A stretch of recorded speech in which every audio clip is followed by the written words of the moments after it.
முதல் வாசகம். திருத்தூதர் பணிகள் நூலிலிருந்து வாசகம்.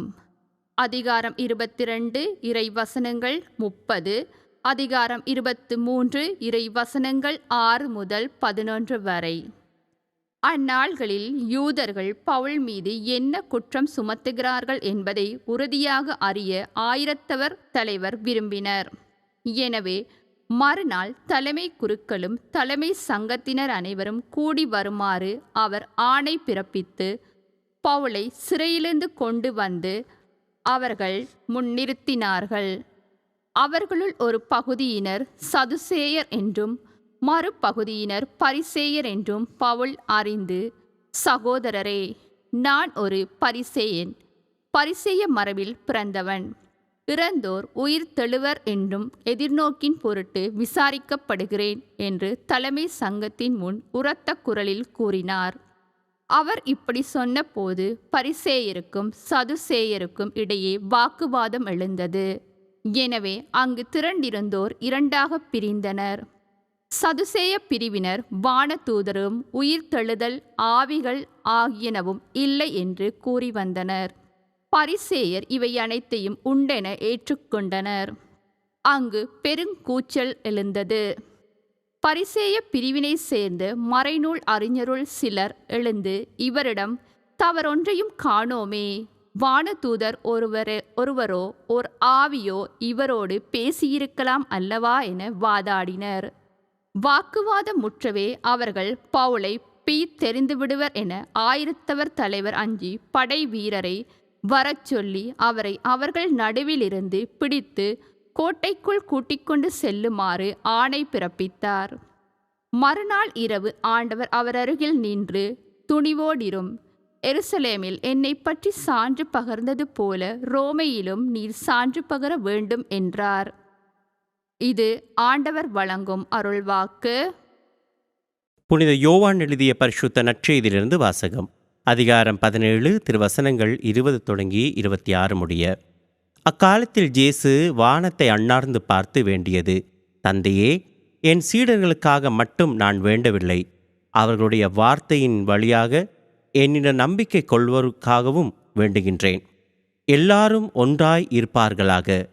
தந்தையே, நீர் என்னுள்ளும் நான் உம்முள்ளும் இருப்பது போல் அவர்களும் ஒன்றாய் இருப்பார்களாக.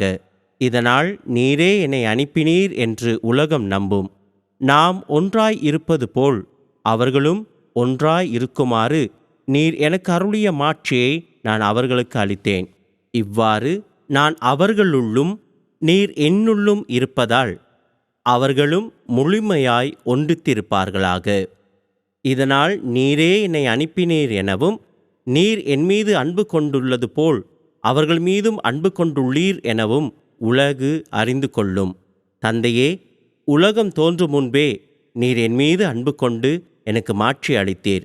நீர் என்னிடம் ஒப்படைத்தவர்கள் என் மாட்சியை காணுமாறு அவர்களும் நான் இருக்கும் இடத்திலேயே என்னோடு இருக்க வேண்டும் என விரும்புகின்றேன்.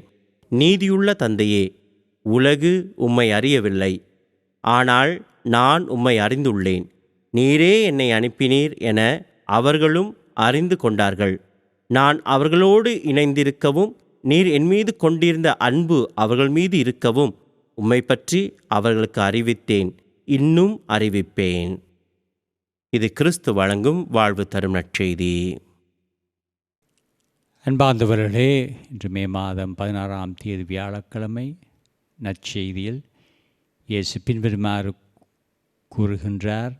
இயேசு வானத்தை அண்ணாந்து பார்த்து வேண்டியது, தந்தையே, என் சீடர்களுக்காக மட்டும் நான் வேண்டவில்லை, அவளுடைய வார்த்தையின் வழியாக என்னிடம் நம்பிக்கை கொள்வோருக்காகவும் வேண்டுகின்றேன். ஆண்டவர் இயேசு அன்று உங்களுக்காகவும் வேண்டினார். நீங்கள் பிறக்க முன்பே இயேசு உங்களுக்கு வேண்டியிருக்கின்றார், தொடர்ந்தும் வேண்டிக் கொண்டு இருக்கின்றார். எல்லாரும் ஒன்றாய் இருப்பார்களாக. தந்தையே, நீர் என்னுள்ளும் நான் உம்முள்ளும் இருப்பது போல அவர்களும் ஒன்றாய் இருப்பார்களாக. இதனால் நீரே என்னை அனுப்பினீர். இயேசுவின் சீடர்களிடையே யார் பெரியவர் என்ற போட்டி மனப்பாங்கு தொடர்ந்து கொண்டிருந்தது. அவளுடைய ஒற்றுமை வளர வேண்டும் என்று மன்றாடினார்.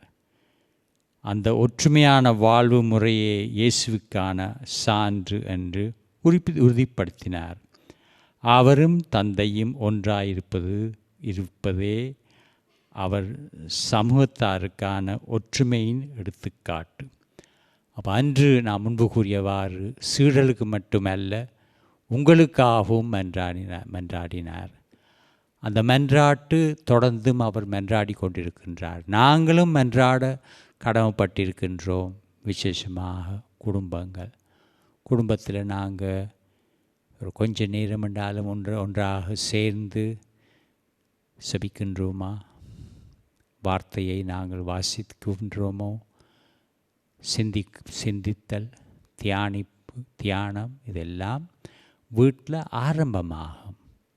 குடும்பம் ஒரு குட்டி திருச்சபை. அப்போ குடும்பத்தில் நான் முன்பு ஒரு நாள் நான் கூறியிருந்தேன், எப்படி இரவு உணவுக்கு முன்பு ஒரு சின்ன செப நேரம் நாங்கள் எடுத்துக்கொள்ள வேணும். செப நேரம் முக்கியம். வார்த்தைக்கு முதலிடம் கொடுத்து அதை தியானித்து விசுவாசத்தை பகிர்ந்து கொள்ளுதல் இதெல்லாம் எங்களுக்கு அவசியம். நன்றி.